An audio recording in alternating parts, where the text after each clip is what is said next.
5, 4, 3, 2, 1. Puck short.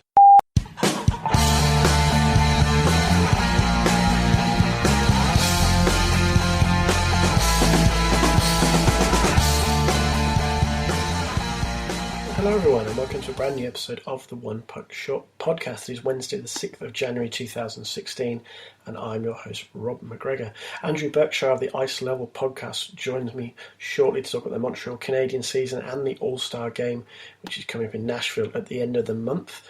And just to start the show, I'd like to congratulate Team Finland on winning gold at the World Junior Championships this past week, a 4-3 overtime victory over Russia, securing gold. Forward Jesse Puljujärvi, I apologise if I mangled his name there, was named the tournament MVP, and I think it's probably fair to say he is locked in as that second overall pick now in the draft this summer. Austin Matthews seems to be the consensus to go first. Puljujärvi now looking likely to go second. Kasper Kapanen of the Toronto Maple Leafs scoring the winning goal as well, and Finland were just generally extremely impressive all round, great team game. This is a nation that's really become, masters of tournament hockey in recent years, Olympic medals and world championships and world juniors and so forth, and it speaks volumes for a country of just a few million people to do so well. They've really kind of figured it out how to get the best out of their programs, how to get the best out of their goaltending, and that's a big one. They've got a great domestic league in the Liga. And really, I just felt it was a program that you really hoped that people running British hockey were watching as well, because it's a small hockey nation excelling against much bigger fish like Russia and Canada and United States of America, and so forth. And although the Finns are obviously light years ahead of where Great Britain is, as I said, this is another small nation really punching above its weight in many respects. And you'd hope they'd learn. And I know other nations like Estonia have engaged with the Finns to try and improve their game, and the Danes as well have obviously engaged with the Finns and the Swedes. So yeah, congratulations to Team Finland on that one, and many more successful years ahead, I am sure, for that team. Okay, we'll just have a quick break and then we'll jump in with Andrew.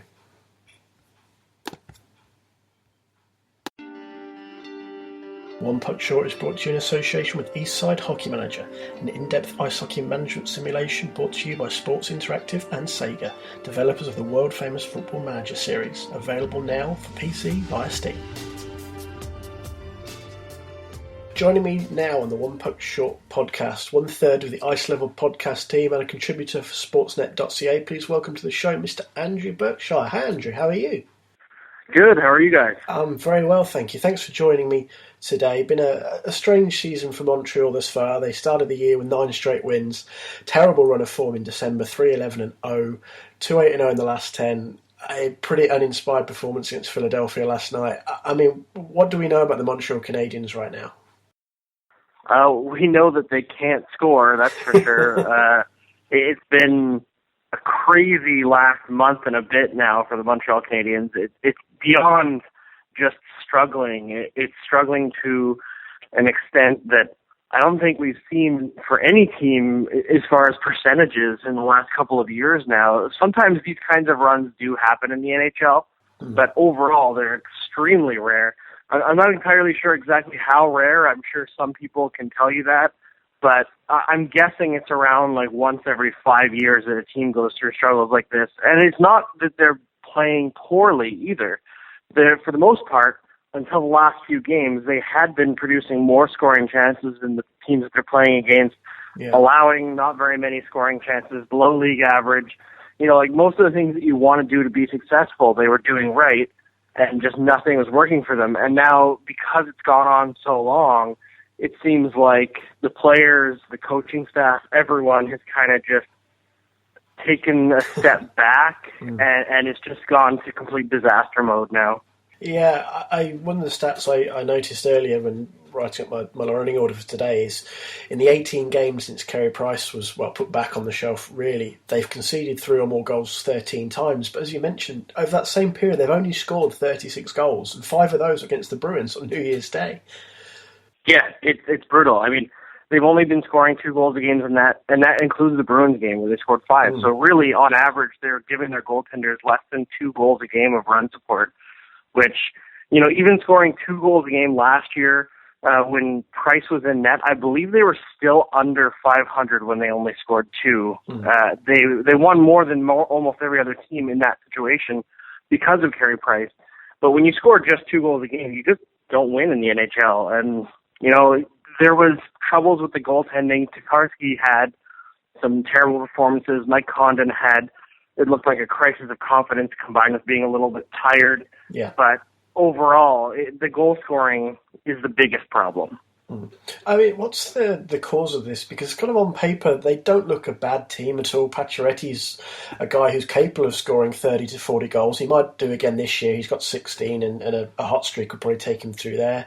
Subban at the back. Obviously, Markov is older but still a great puck mover. I know Brendan Gallagher missed time, but this doesn't seem like a particularly bad team per se on paper. I know there's some controversy over the usage of Alex Galchenyuk, but I just can't figure why they can't get it going. No, and I think that's the case for almost everyone. And that's the biggest frustration. I imagine that the Canadiens coaching staff is just at their wit's end because the things that they've been doing are the right things, and they do have a good team. And it's crazy. I imagine Marc Bergevin is just tearing his hair out because he knows that the team that he assembled is a much better team than what they've shown. Yeah. And without Carey Price in the lineup, I believe they're at something like a 73-point pace this year, which is just terrible. And you have to expect that some guys are going to get it going just on the run of luck, but I don't really have an answer. That's the saddest thing, is that there's nothing that really suggests that they should be at this level of performance.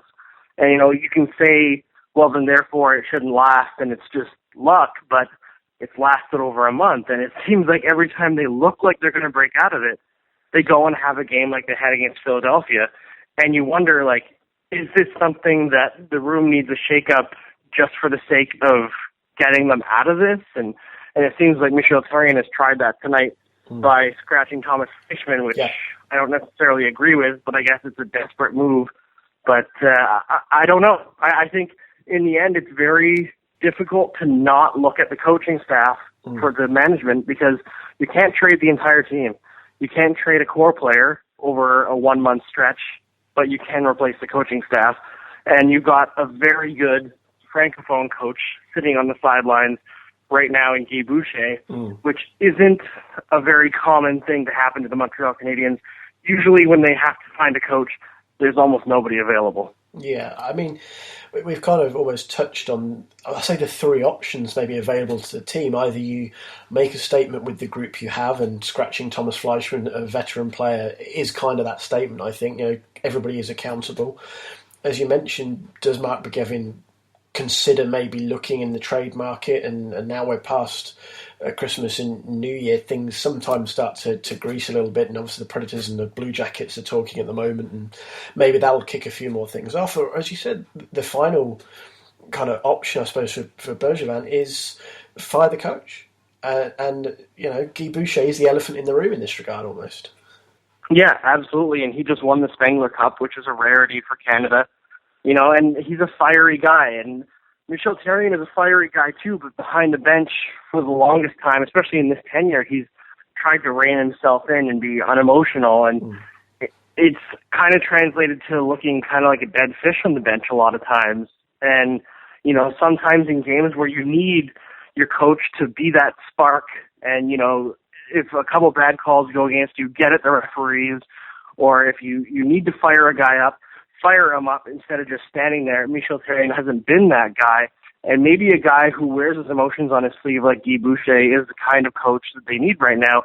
And the other thing that I'm sure that the Canadiens must consider a little bit with Guy Boucher is his ability to coach the power play. The Canadiens' power play has been a joke for over 2 seasons now, and Guy Boucher has one of the best power play schemes in the NHL over the last few years. He killed it with the Hamilton Bulldogs. He killed it for Team Canada at the World Juniors. And he killed it when he coached in junior. His power play schemes just work, and he has plenty of experience with PK Subban, who only has 1 goal this year. So that's got to be something that plays in. I mean, is there a concern building that the team might get sucked into a sort of a dogfight as the second half of the season gets underway, because they slipped now to third in the Atlantic as Florida went on this amazing 10-game winning streak. But more concerning, Boston are 3 points back from the Canadiens. They have 3 games in hand, and if the Bruins win those, that puts Montreal back into the wildcard spot. They're, right down with sort of Ottawa, Tampa Bay if they pick up again, and there could be a real knife fight really down the stretch that maybe you don't want to get sucked into just before the playoffs, because that can just really sap the energy out of a team, even if they make it. Yeah, well, we saw that last year with Ottawa. They had that fantastic run to end the season, and they just had nothing left in the first round of the playoffs. But at the same time, I honestly think, my impression of the Montreal Canadiens is that they'd prefer to get home ice. But as long as they make the playoffs at all, they believe that this team is good enough to win a Stanley Cup. And I honestly agree with them. I don't think there's any team in the Western or Eastern Conference that is decidedly better than the Montreal Canadiens from top to bottom if Carey Price is healthy. If he's not, then it's a bit of a different story. But, all indications are that Price will be healthy by the playoffs. So I think that they're not too worried yet. But, a couple more losses in a row, and maybe they are. Yeah. They're at that precipice now where, right now they look okay. A couple wins can put them back within striking distance of first in the division, but they've already played half their games, and a lot of teams behind them haven't. So they're kind of running out of racetrack, which is crazy to say halfway through the season, but that's the way it feels. Do you think this run has maybe altered the plans Marc Bergevin may have had for the team? Because you said that maybe getting in is the plan or enough per se, because they've maybe got the horses to do it. But do you think he was maybe considering a change nearer the deadline, see who's available maybe as a rental like they did with Thomas Vanek a couple of years ago, whereas now his hand maybe is being forced a little bit? I think he's definitely looking at the trade market, but I don't think there's any GM in the league who's been more active with trades outside of the trade deadline than Marc Bergevin in the last couple of years. He's made a lot of deals, some of them small, but he's always on the phone. He's always calling somebody. So I don't think there's going to be anybody who's surprised if they pull off something crazy around the deadline or even before that. But I think the big trouble for him right now and mentally with the Canadiens is that they shouldn't need to make a trade. Yeah. If anything, the struggle has kind of pushed a couple of the kids forward, and they've realized that, Daniel Carr is an NHL scorer already. Sven Andrighetto might be an NHL scorer. He looks like he could slot in pretty perfectly on that third line, left or right wing. He can play both on an exploitation line. And, they've got young kids who are pushing on defense, too. Mark Barberio, Greg Patterson, who are both impressed. So, you look at who could be available around the deadline, and unless you're getting a star player, you wonder if you're even improving over one of the kids. Yeah. So it's a tough situation. It's one of the things they kind of maybe need to figure out a little bit what they do down the middle. I think Tomas Plekanec is set where he is. There's no debate there. But as I mentioned earlier, they've moved Galchenyuk to the wing, back to centre. They keep experimenting. Don't they kind of need to settle on one system or another at some point? For sure. I think that he should be a center, and that's pretty obvious from his production this year. He hasn't played too much wing. He played on the wing a little bit when Gallagher was injured, and the Canadiens needed to push late in games to try to tie the game up. And he would play with Galchenyuk or with Plekanec and Pacioretty a little bit on the right wing. But overall, it seems like they're pretty consistent with keeping him at center. The big thing has been lack of ice time. Now, I don't know if that'll ever get fixed under this coaching staff. I'm sure that they'll play it off as, we're being patient with him and letting him break in slowly. But the fact is, he's been the Canadiens' best center this year by miles, and not just offensively. He's been great defensively as well. And people don't recognize that. And I think part of the reason why is because the coaching staff is so hesitant to use him. So there's this idea that he's not trusted and therefore isn't good defensively, even though his results are spectacular. Yeah, there's kind of a running theme this week of young players not being trusted defensively. It's weird because, as a couple of people have pointed out, there's so many, let's call them veteran, regular NHLers who could be described as just as poor in their own end who seem to get a free pass. It's very odd. Yeah, and like you said, it's been a storyline this week, not only in Montreal, but in Tampa Bay with Jonathan Drouin, who, there's a guy that I'm sure the Montreal Canadiens would love to get their hands on, but I just can't see the Tampa Bay Lightning trading in division. Yeah, I mean, has that been a particularly big story around Montreal? Because obviously Duran is a Quebec native, and whenever a Francophone or a Quebec native becomes even slightly available, it seems to get the Canadiens media into a bit of a storm. Yeah, absolutely. It never stops. I mean, they always want somebody, but I think whenever a French Canadian star becomes available out of Tampa Bay, I just kind of shrug it off. It's never going to happen because we went down that road with Vinny Lecavalier like 5 different times, and it just never materialized and was never going to materialize. Yeah, that might be a good thing because that nearly cost you Carey Price. Yes, indeed. Just kind of away from hot streaks and cold streaks, just in general terms, is Tomas Plekanec still one of the most underrated players in the league? What was that? Sorry? Tomas Plekanec. To me, he always seems to be one of the most underrated players in the NHL. Yeah, he definitely was, especially the last several years. He's starting to decline a little bit now as he gets older, so probably less so.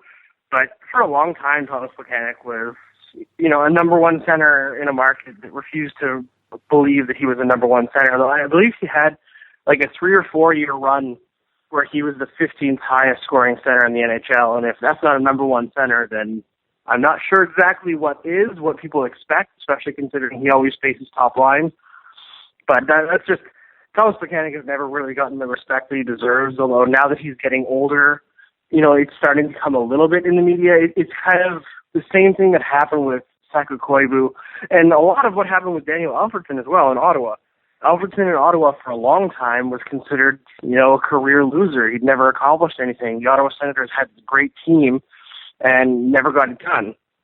And then towards the end of his career, when nostalgia kicks in a little bit and you start seeing the end of the road, all this appreciation comes out. And people realize, how great this player was, and look at his career numbers. And Tomas Plekanec is one of those kinds of guys. He's climbing slowly up the Canadiens' all-time scoring list.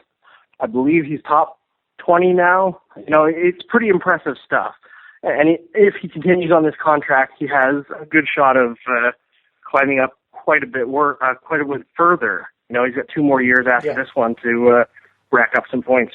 Yeah, I mean, is that maybe a cultural or historic thing? Because Koivu is the example I was going to bring up as well. A guy who, did very well really for the Canadiens for many years, sometimes in very difficult circumstances, and only towards the end, I think the appreciation really kicked in, possibly after the health issues he had with the battles with cancer. But is it because people look back and they see the Jean Beliveaus from the team's history, and then they look down. They don't have maybe the superstar stud they had, but they've still got that very good centre, as we just said. Is that kind of a historical thing that maybe casts a shadow across people like Koivu and Plekanec until towards the end when people kind of wise up to what they've brought to the team? For sure, that's part of it in Montreal, but it's also a hockey-wide thing, because one thing that a lot of people don't realize is that a lot of fan opinion is kind of shaped by media. And a lot of the guys in the media right now grew up watching hockey in the 1980s, which was the highest scoring era in history. Yeah.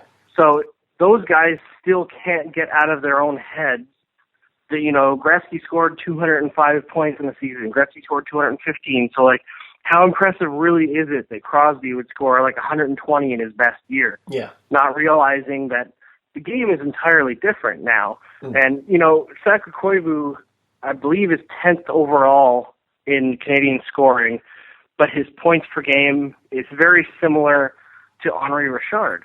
Now, Henri Richard played in a much higher scoring era than Saku Koivu, with more power plays, better teammates around him. I mean, Saku Koivu played with some horrible, horrible teams. So is Saku Koivu a better hockey player than Henri Richard? That would be sacrilege to say in Montreal, but it might be true. It just might be true. We just don't know. It's hard to compare across eras. And I think everybody now is compared to the 1980s. So you have a 40-point guy, and people say, well, he's not a very good second liner. But as it turns out, in the NHL, a 40-point winger is actually a fringe first-line guy. Yeah. And you can have guys that are, a 25-point winger who are second-line guys. That's just the way the game is today. So our judgment of things is completely warped.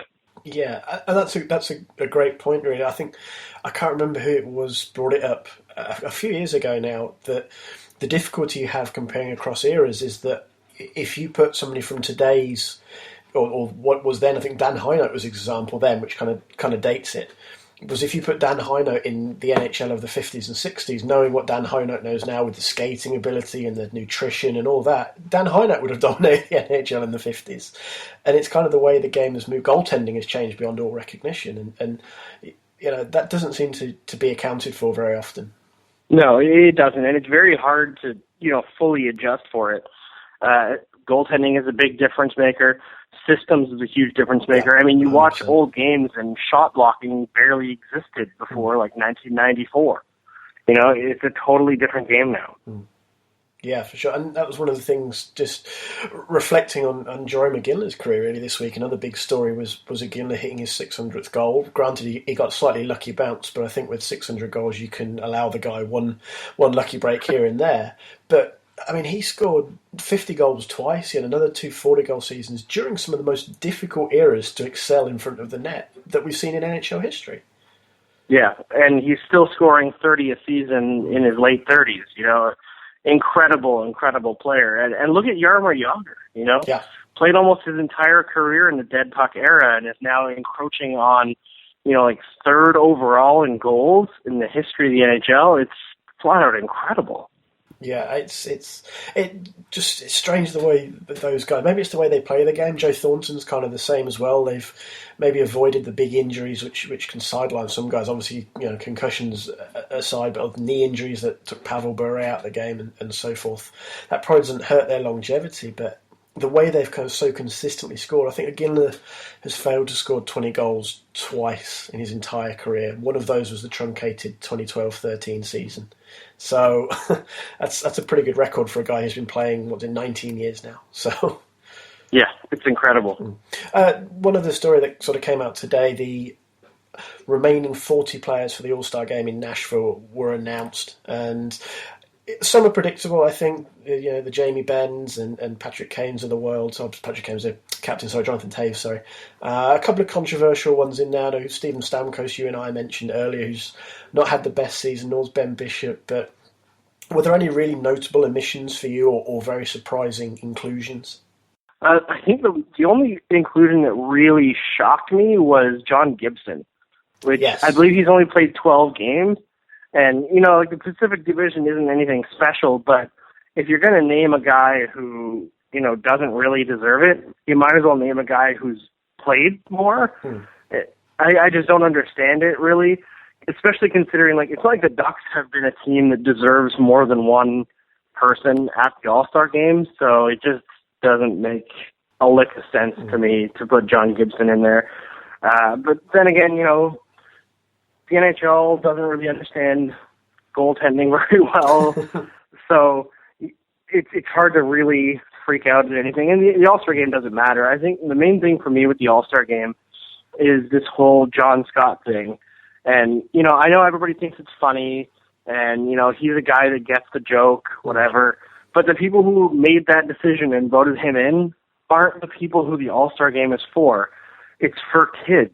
Those are the people who want to enjoy that. And that's a place where kids get to see their favorite star players interact in one game together. Most of the people who go are parents and kids. And putting John Scott in there is kind of, taking away one player that one kid or a bunch of kids wanted to see at that place, a player that actually should be there. And I just find it it's that typical snide Twitter thing. It's like, haha, we're so funny. But it's this has been done before already. It's not funny. The joke is done. And all you've done is, made some kid's day at the All-Star game less good. Not to mention embarrass John Scott, because he's going to get embarrassed so badly by 3-on-3. It's going to be terrible. Yeah, I mean, it's a strange one because it doesn't necessarily bother me too much because, like you said, I'm like you and like a lot of people listening, already invested in the league and in the sport, and it's not really for us. I still enjoy the skills competition, but the game itself had kind of lost a lot of meaning, and maybe that's part of the problem here is that people had lost any kind of interest in the game, so it just became a big joke, and I see the funny side, but yeah, again, I also see the problem others have with it, and I don't disagree with any of the points you've made. They need to find a way to keep it, what it's for. As you said, it's for the kids. It's just fun, and to bring maybe some new fans in and just celebrate everything that's great about the league and the sport. But also to try and engage a little more with existing fans who, they would kind of like to get on board with the game, I think, still. And you see that through the fan voting. Yeah, I mean, I think that the All-Star Draft actually did that really well. Yeah. And then they just canned that this year for the 3-on-3 format. Yeah, I don't think they needed to do that. I mean, sorry to interrupt, I wrote a piece on this at the start of December as why can't they have the fan vote for the 4 captains? So you still have the fan vote, and then you do the fantasy draft, and you do it on maybe the Thursday or the Friday, and you have it on TV, and you do the mock thing. You have the podium, and Patrick Kane gets up there, and for the Central Division, I pick Devin Dubnyk or whoever, and you still have the fun there, and maybe they do some sort of entrance or a curtain, like some sort of weird WWE thing, but it's still got the fun element. It's got the element that people liked, where they let the players near the bar, so they're actually quite candid. I think that's probably. Sorry, I was going to say I think that's probably what we're going to see next year is harkening back to that a little bit, because this year was clearly a little bit rushed. They wanted to get the 3-on-3 in there, and maybe it just didn't even occur to them that they could still do the draft. Yeah. Who knows? But I think they'll go back to the draft just because I know the NHL was worried about the players being drunk on TV, but everybody loves the draft. It's ridiculous, and it lets the players show their personalities a little bit. I think, trading Sagan for Kessel at the draft last year is probably the best thing that's happened at an All-Star game weekend in the last decade.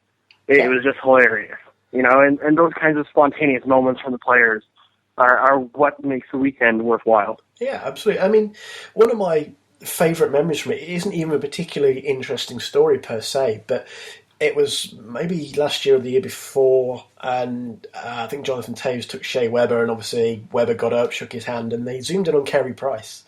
He was talking to one of the other players basically about facing Shea Weber's shot, and all it was like, he shot, I didn't even see it. The next thing I know, it's hit the glass behind me. I was so glad it didn't hit my head. And it's just little bits like that because, we all know Shea Weber's got a cannon.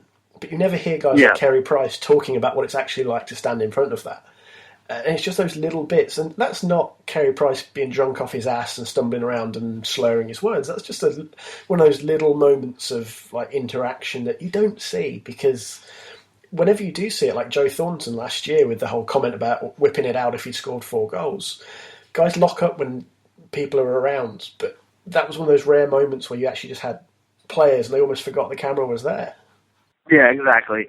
Letting them relax a little bit. For sure. And just on the Gibson note, one guy I'd have put in the head of Gibson is Frederick Anderson, because he was great for the Ducks while everything around him was a tyre fire through in the first few months of the season.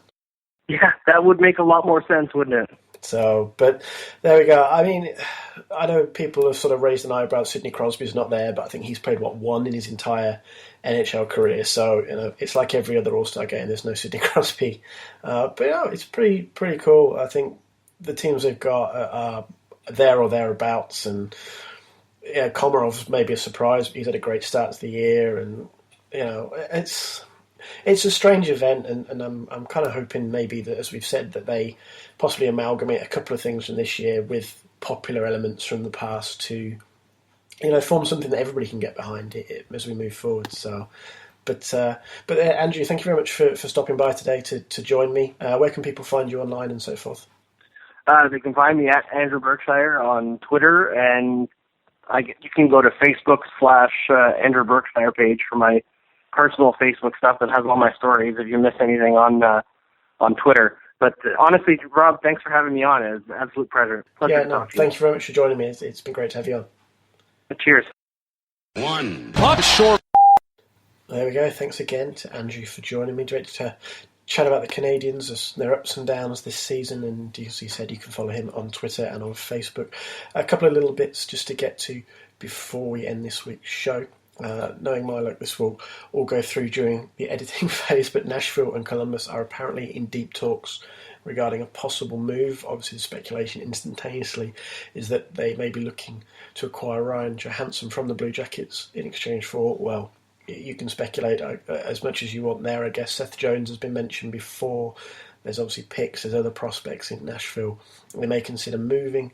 Dave Poyle can always move some picks as well if he wants to. And it's going to be interesting to see how this pans out. Obviously, Jonathan Drouin has been mentioned in the podcast last couple of episodes. Andrew and I touched on any interest that Canadiens might have. I also touched on it on the show on Sunday and wrote a blog during the week with 5 possible destinations for Drouin to end up. So you can find that at onepuckshort.wordpress.com. But as I said, that was one of the big things going on in the hockey social media sphere just before I started recording tonight. And the Preds do need help down the middle. I don't think that's any secret. And spoiler alert, Nashville were one of the teams I mentioned in that Drouin article on the blog. So interesting to see what Dave Poyle's got up his sleeve, what he wants to do, how he wants to shape this team. As I said, they do need help down the middle. They've got a great defence. They've got a good goalie, even though Rene hasn't necessarily played at his best this year.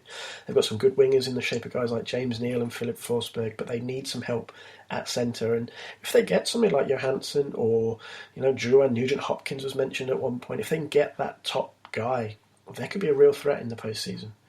And I think that they would then feel extremely confident about coming out of this Western Conference, and that's the next bit I'm going to get to, is the crazy situation in the West, most specifically in the Pacific. Los Angeles are 10 points clear at the top of the Pacific Division. They've been excellent pretty much all year. But after that, we currently have Arizona on 42 points, Calgary on 40 points. Then we drop to Anaheim, 39, who've had an incredible turnaround in recent weeks. Vancouver also on 39, San Jose 38, Edmonton 37. So the Oilers, who are currently bottom of the Western Conference, are only actually 3 points outside of the playoffs. And the Pacific's been bizarrely bad, but it's also bizarrely great as a result. It's going to be a knife fight in that division heading into the second half of the season. In the Central, Dallas lead with 60 points, quite controversially splitting up Ben and Sagan for tonight's game. But I know Coach Lindy Ruff was extremely disappointed with the way they played against the Rangers last night. But nonetheless, they lead the Central by a whopping 8 points. Chicago is second with 52. The Blues 51. Minnesota, who hold the first wild card spot at present, are on 49. And it's just the most incredible race, really, to secure a spot in that division. Nashville have 45 points in the second wild card spot.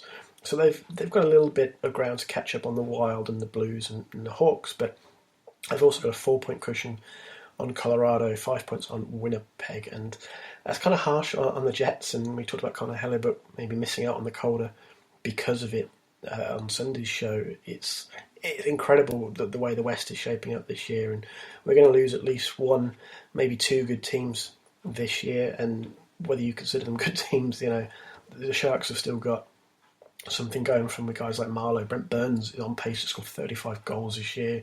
The Oilers have got better this year despite their standing. It's just an absolutely wild situation out there. And interesting to see how that pans out, especially after the All-Star break when things tend to get a little more rowdy. So interesting times ahead on that front. Just a little bit of housekeeping before we wrap things up. As always, you can follow me on Twitter at RobMcGregor35, or you can email the show, onepuckshort@gmail.com. So any comments, any questions, any feedback, whatever you want to get off your chest, that's how you can get in touch. You can also find us on Facebook, facebook.com/onepuckshort, and of course the blog, onepuckshort.wordpress.com. On the blog, there is a PayPal donation button and an Amazon affiliate link.